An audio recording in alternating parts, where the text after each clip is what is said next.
the night gently falls and the world around you quiets, let go of the day's worries and settle into the comfort of this moment. Close your eyes and take a deep breath, feeling the calm wash over you. Tonight, I invite you to journey with me to the ancient kingdom of Elowen, where time flows differently, and legends speak of forgotten prophecies. In this world, a young woman named Isolde is about to embark on a path she never expected, one filled with magic, mystery, and an ancient staff that holds the key to balance. Let the story unfold and carry you into a peaceful slumber as you follow Isolde through the whispers of the Valemire forest. In the ancient kingdom of Elowen, time did not flow as it did in other lands. The days and nights were neither fixed nor fleeting, but shifted like the tides of a restless sea. Beneath the ever-changing sky, whispers of an old prophecy lingered in forgotten places, passed down in half-remembered fragments by those who had once feared its words. When the world tilts, when balance falters, a lone soul will rise, called by the unseen hand of fate. But this soul will not tread the path alone. There is a guide, a relic of old, hidden from the eyes of men. Isolde had heard the stories, like all who grew up in the quiet village of Ithar, nestled in the crook of the dark Valemire forest. The elders spoke of the prophecy only in hushed tones, their eyes distant, as if gazing into a past too deep to remember or a future too far to reach. But to Isolde, these were just tales, ancient, distant, and irrelevant to her simple life. Until the night that changed everything. It was on the eve of the blood moon, when the skies burned crimson and the air grew thick with the pulse of the unknown. Isolde had wandered far from her village, her restless heart carrying her through the vale of Valemire. The forest, bathed in the red glow, seemed to breathe around her, each tree an ancient sentinel watching, waiting. It was here, in the thickest part of the wood, that the voice came to her. It was not a sound, but a presence. A whisper felt more than heard. A chill ran down her spine as the voice, soft as the sigh of a distant breeze, spoke directly to her soul. "You are the one." Isolde froze, her breath catching in her throat. She spun around, but there was no one. Only the silence of the woods, the crackle of leaves underfoot. But the voice persisted, steady, insistent. "The time has come. The balance is broken. Find the staff, Isolde. Restore the balance." The words left her shaken. She had never spoken of the prophecy, had never believed herself tied to the old legends.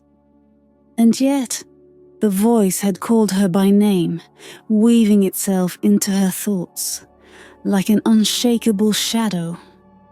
She tried to dismiss it, tried to tell herself it was the wind playing tricks on her. But deep within, something stirred. A seed of knowing that had been buried for too long. As she made her way back to the village, the world felt different, as though the very fabric of reality had shifted around her. The village was quiet. its narrow streets lit only by the faint flickering lanterns swaying in the wind.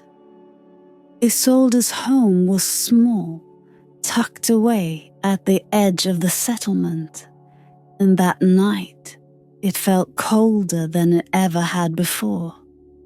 She lay in her bed, but sleep eluded her mind plagued by the echo of the voice. The balance is broken. For days after, Isolde tried to return to her normal life, but the words clung to her like an unseen weight. Every step she took, every breath, seemed guided by some invisible force, urging her toward something unknown. The voice had not returned, but its message lingered, entwined with her thoughts. She began to dream of a staff, golden, ancient and glowing with a light that was not of this world. And so the day came when she could no longer ignore the call. With no map and only a faint sense of purpose, she left Ether behind, her heart heavy with both fear and curiosity. The road to the golden staff was not marked on any chart, nor had anyone spoken of it for centuries.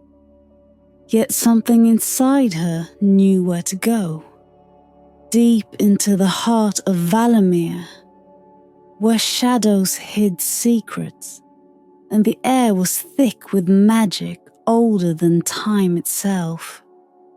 As she ventured deeper into the forest, the familiar paths faded away, replaced by gnarled roots and twisted branches that seemed to bend of their own accord.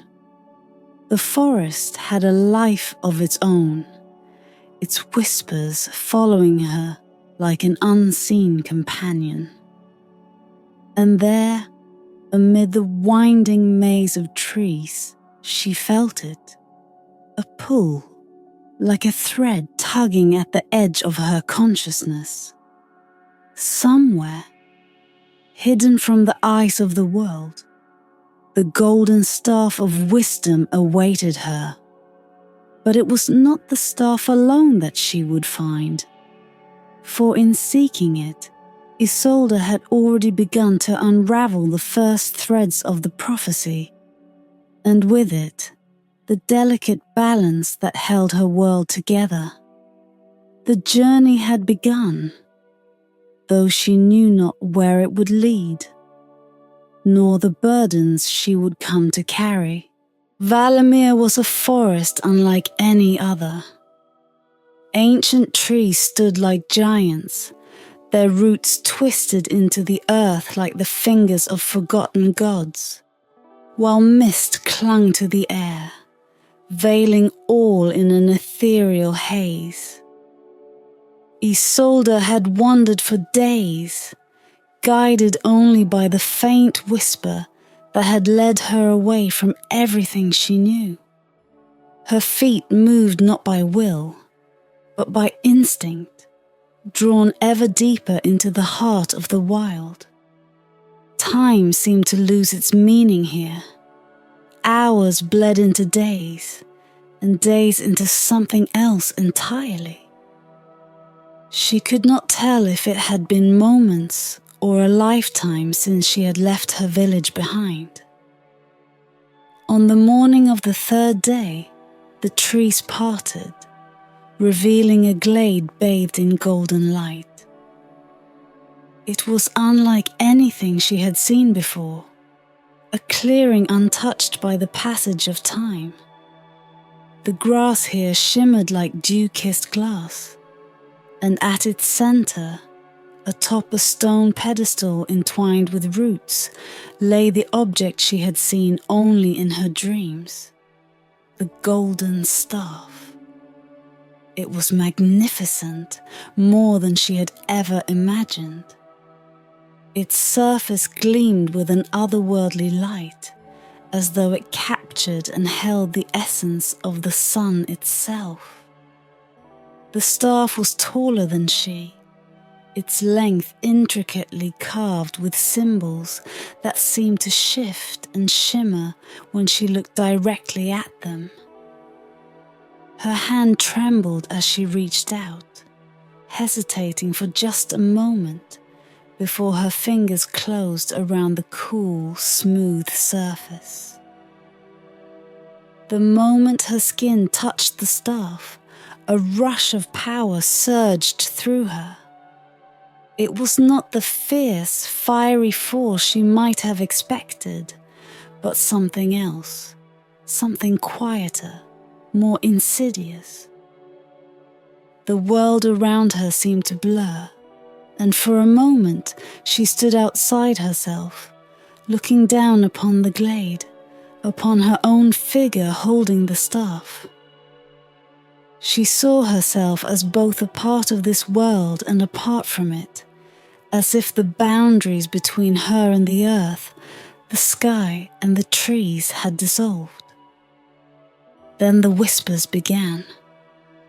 Not like the voice that had called her from the forest, but a chorus of voices, ancient, wise, and overwhelming. They filled her mind, layering one upon the other, speaking in languages she could not understand, yet somehow knew. The weight of their knowledge pressed down on her, forcing her to her knees. Her head spun as fragments of forgotten truths flooded her thoughts.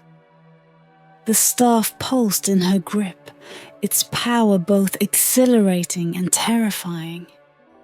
It was as though the staff itself was alive, its wisdom not freely given but earned through struggle.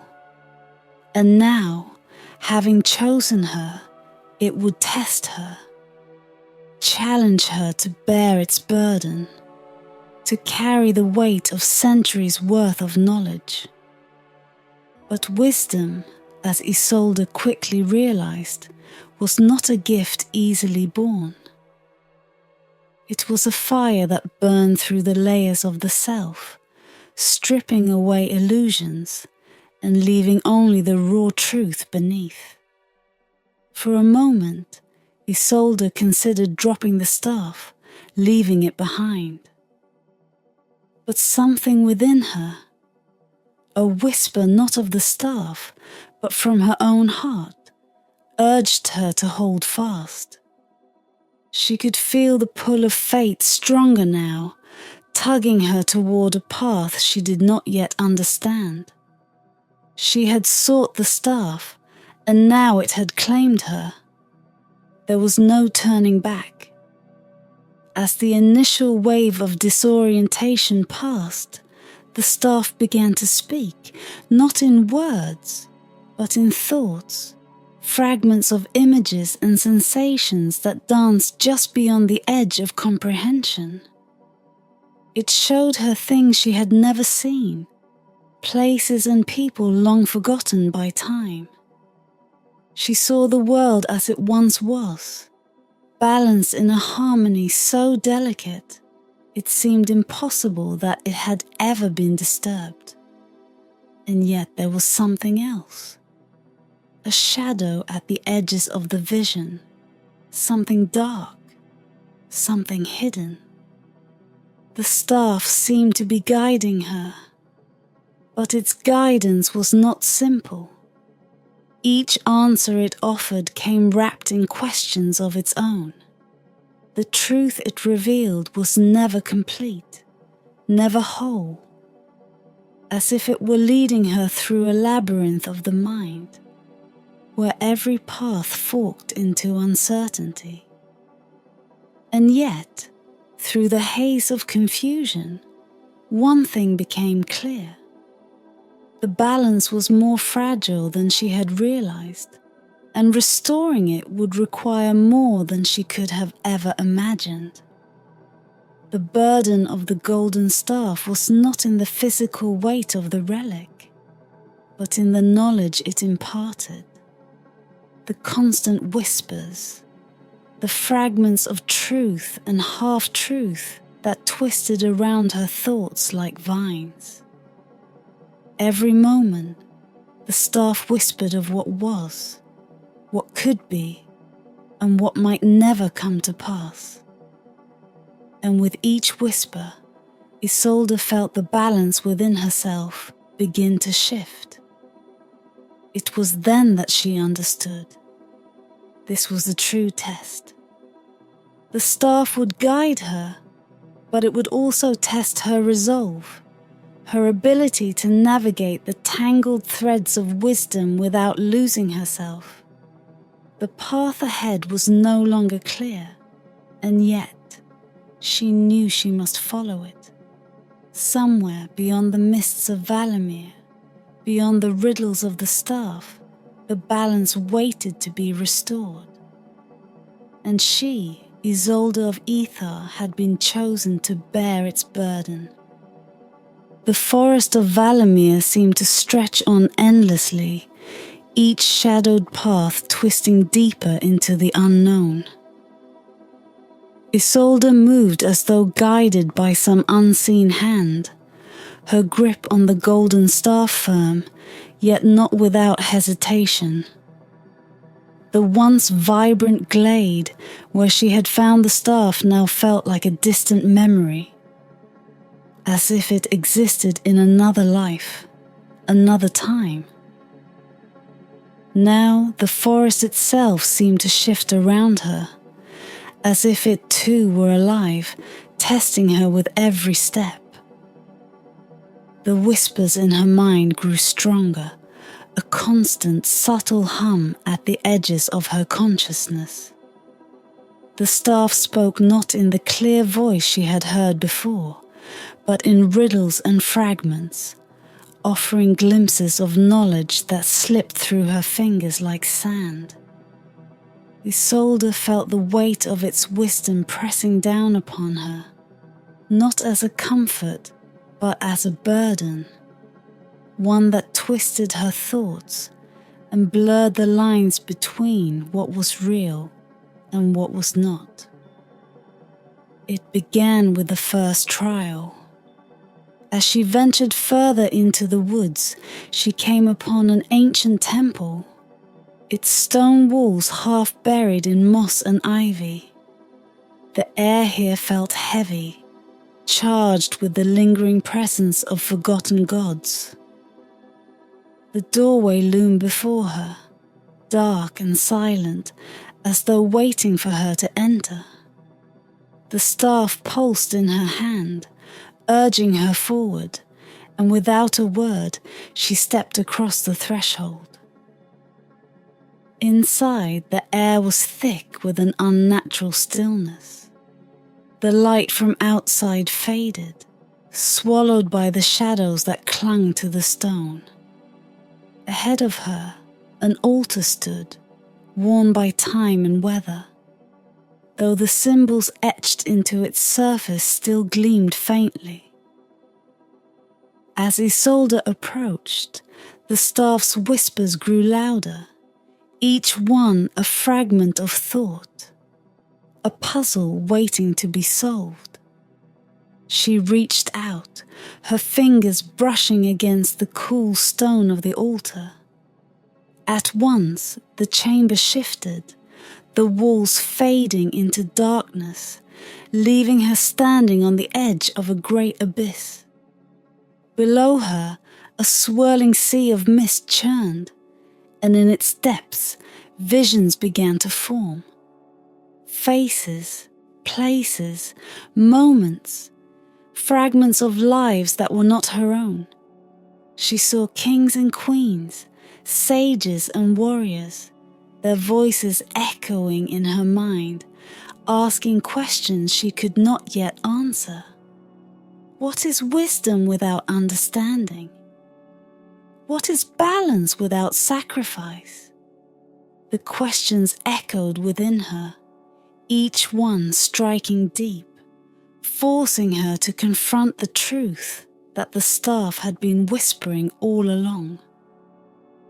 This was not just a journey to restore the balance of the world. It was a journey into the depths of her own mind, her own soul. The staff was testing her, not with brute strength, but with the sharp blade of doubt and knowledge. The visions twisted and blurred, and before her appeared a river. Its surface was still like glass, reflecting not the world around her, but something else, her own reflection, but altered. Isolde stared at the figure in the water. It was her, and yet it was not. Her face was the same, but her eyes were different, filled with something she could not name. The reflection stood tall, regal, with the golden staff in hand. But there was a darkness there too, lurking just beneath the surface. The reflection spoke, though its lips did not move.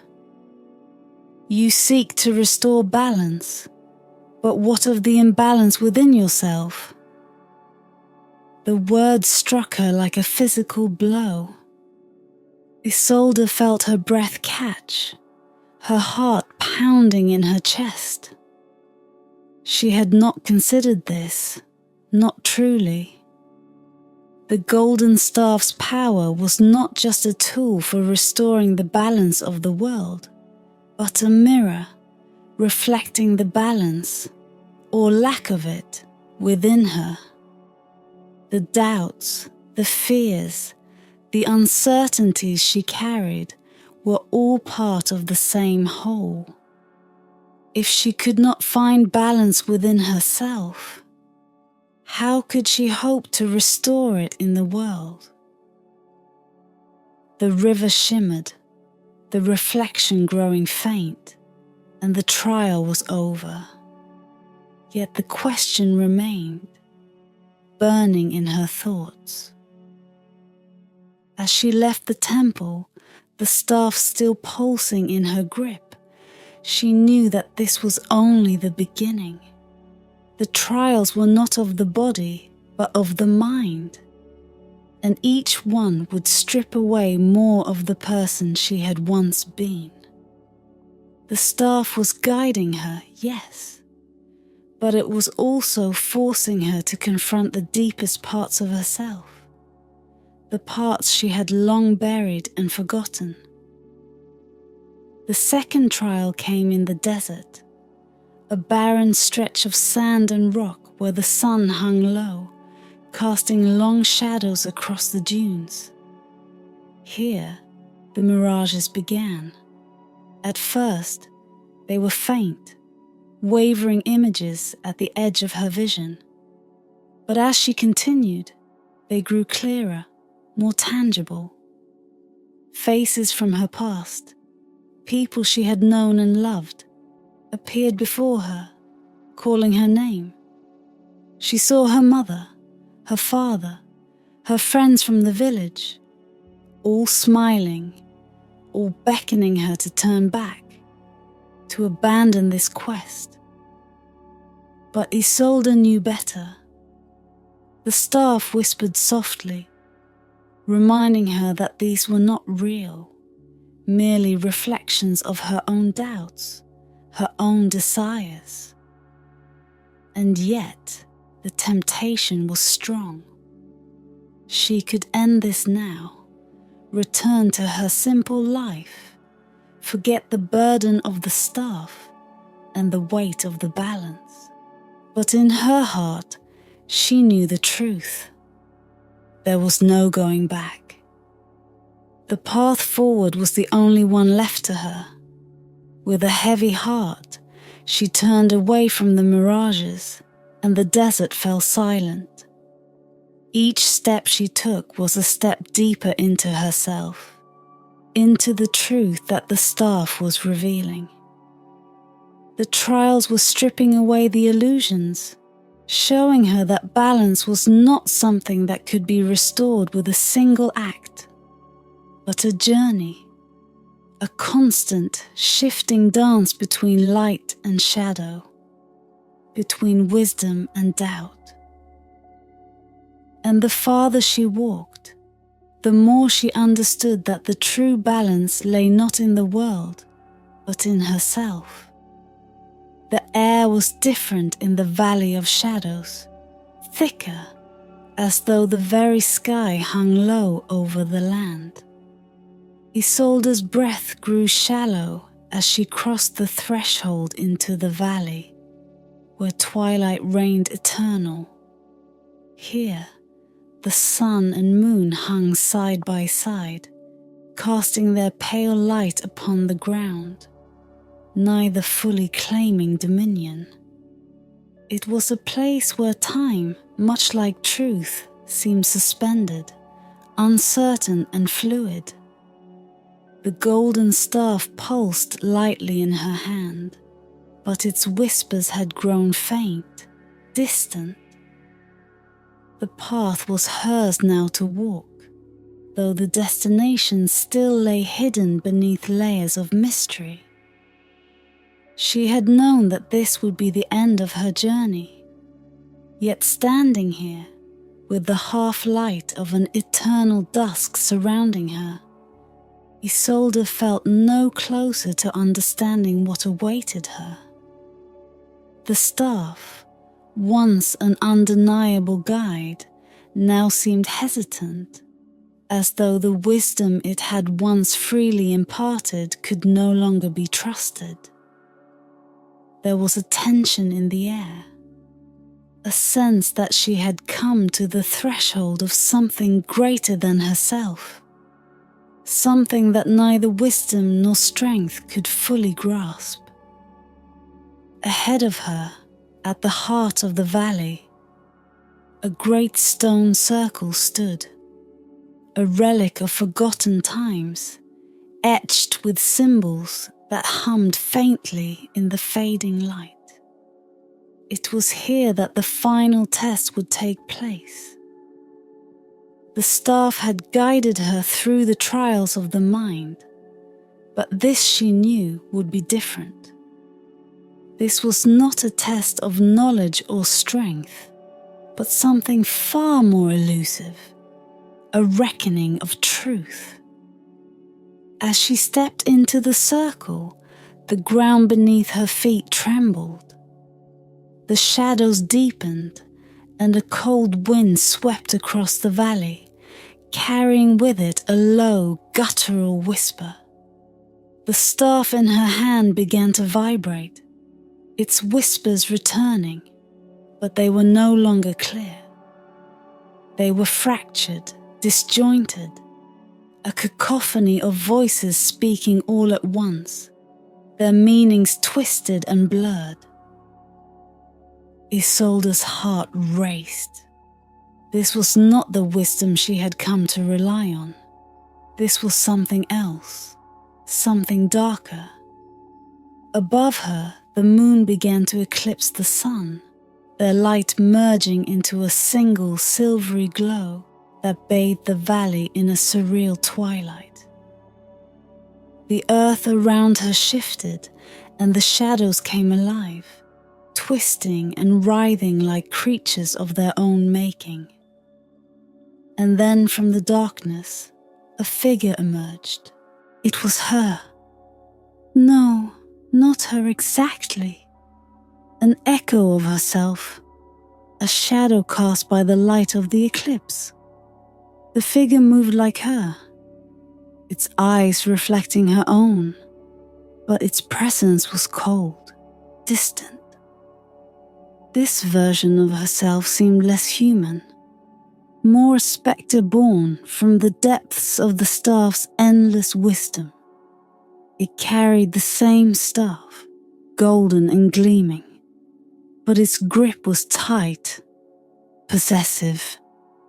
The shadow Isolde's lips curled into a thin smile, though no warmth touched her eyes. "You have come seeking balance," the figure said, its voice a perfect mimicry of her own, yet hollow, like the sound of wind through a hollow shell. "But you have already failed." Isolde took a step back, her grip tightening on the staff. "What do you mean?" she asked, though she already feared the answer. The shadow smiled again, stepping closer. "You think balance is something to be restored, something that can be mended like a broken bone. But balance is not a destination. It is a state of becoming. And to restore it, you must first understand that the world does not need your fixing. It needs your sacrifice." The word sent a shiver through her. The staff in her hand pulsed, as though reacting to the truth it had kept hidden until now. Sacrifice. Isolde had felt it, lingering at the edge of every trial, every whispered truth the staff had shown her. The balance she sought could not be restored without a price. And yet, she had hoped, perhaps foolishly, that the price would not be hers to pay. The shadows stepped even closer, their faces now mere inches apart. To restore balance, something must be given. You must surrender what you hold most dear, yourself. Isolde's heart pounded. She understood now. The staff from the beginning had been preparing her for this moment, not to lead, not to wield power, but to become the vessel through which balance would be restored. She had thought herself the heroine, the one destined to bring harmony back to the world, but the truth was far more elusive. She was not to save the world. She was to dissolve into it, to give herself wholly to the balance she sought to restore. She looked down at the golden staff, its light still gleaming in the half-darkness. It had never been a tool. It had been a mirror, reflecting her deepest fears and desires, leading her to this final moment of choice. The wisdom it had granted her was not the wisdom of kings or sages, but the wisdom of understanding the nature of sacrifice. The eclipse deepened, the light fading until only the faintest glow remained. The valley grew still, expectant. Isolde took a breath, her decision made. Slowly she raised the staff high, feeling the weight of it. Heavier now, though not in her hand, but in her soul. The voices of the staff faded to a distant hum, and as the final sliver of light disappeared behind the moon, she spoke the words that had been waiting on her lips since the journey began. "I surrender." In that moment, the world trembled. The shadow Isolde dissolved into the twilight, and the golden staff glowed with a light so bright it seemed to swallow the darkness whole. The balance was restored, though the cost was great. And as the light faded, so too did Isolde. Her name, her form, her very self, into the world she had saved. Her sacrifice, the final truth that had remained hidden all along. When the light from the eclipse faded, the valley of shadows lay still. The world seemed to hold its breath, as if waiting for something more, some final movement of fate. Yet nothing stirred. The air was thick with silence, a silence so deep it felt as though sound itself had been forgotten. The earth beneath Isolde's feet was cool, soft with the memory of her presence. But now she was gone. The golden staff lay where she had stood, its once radiant glow dimmed, its purpose fulfilled. Isolde had surrendered. Her essence, her very being, had dissolved into the fabric of the world. It was not a death, not in the way mortals might understand it, but a merging, a return to the source from which all things flowed. The balance had been restored, though the price had been her own self. And yet, though her name would fade from memory, her sacrifice would remain etched into the bones of the earth, woven into the winds that whispered through the trees of Valemire. The staff, now inert, lay quiet on the ground, no longer pulsing with the enigmatic wisdom it had once wielded. Its whispers had ceased, for there was nothing more to say. It had found its bearer, and the balance had been returned to its delicate equilibrium. The world, though unaware, had been saved from the brink of chaos. But it was a balance not easily seen, fragile, shifting, always teetering on the edge of being lost again. Such was the nature of the world, and the wisdom the staff had imparted. Far from the valley, in the kingdom of Elowen, life continued, though it was subtly changed. The people could not say why, but there was a sense of calm that had settled over the land, a stillness in the air that had not been there before. The crops grew strong, the rivers ran clear, and the storms that had once ravaged the coasts had softened into gentle rains. There were no grand celebrations, no songs sung in the streets, for the people did not know the true nature of what had passed. The prophecy, long forgotten by most, had quietly come to fruition.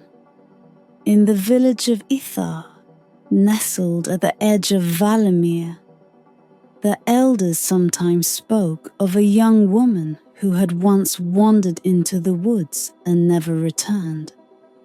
Isolde's name was spoken only in passing, a story shared to caution others against straying too far from the village paths. Yet there were those who felt a strange sense of peace when they walked through the forest, as if the very air carried with it a quiet presence, an echo of something vast and unseen. They could not explain it, but they knew it was there, a guardian spirit woven into the trees and the wind. The golden staff, now hidden once more, waited, for though the balance had been restored, the cycle of the world was eternal. Light and shadow, order and chaos, wisdom and ignorance, all spun together in an endless dance. And somewhere, in a future yet to come, the balance would once again be tested. The staff would call out, seeking a new soul to bear its burden. For wisdom was not a treasure to be kept, but a flame that must be passed from one hand to the next. Yet for now, all was quiet. The world had been spared, if only for a time, and the forces that governed the earth had been returned to their natural state. The moon hung full in the sky, its silver light casting long shadows over the forest, over the valley, over the place where Isolde had once stood. The stars above twinkled softly, indifferent to the dramas of mortals, but in the heart of the world, in the spaces between dreams and reality, Isolde's presence lingered still. She had not disappeared entirely. In the rustling of leaves, in the soft sigh of the wind through the ancient trees, her essence remained. She was part of the balance now, part of the delicate thread that held all things together. Her story, though forgotten by men, lived on in the quiet places of the earth, where time flowed differently, and wisdom was not a thing to be possessed, but a force that moved like the tides. And so, the golden staff of wisdom lay waiting, hidden once more in the depths of the forest, its surface dark and still. It would remain there until the time came again, until the world tipped once more toward chaos. Then, and only then, would its light return. For now, though, balance had been restored, and the world, in its quiet way, carried on.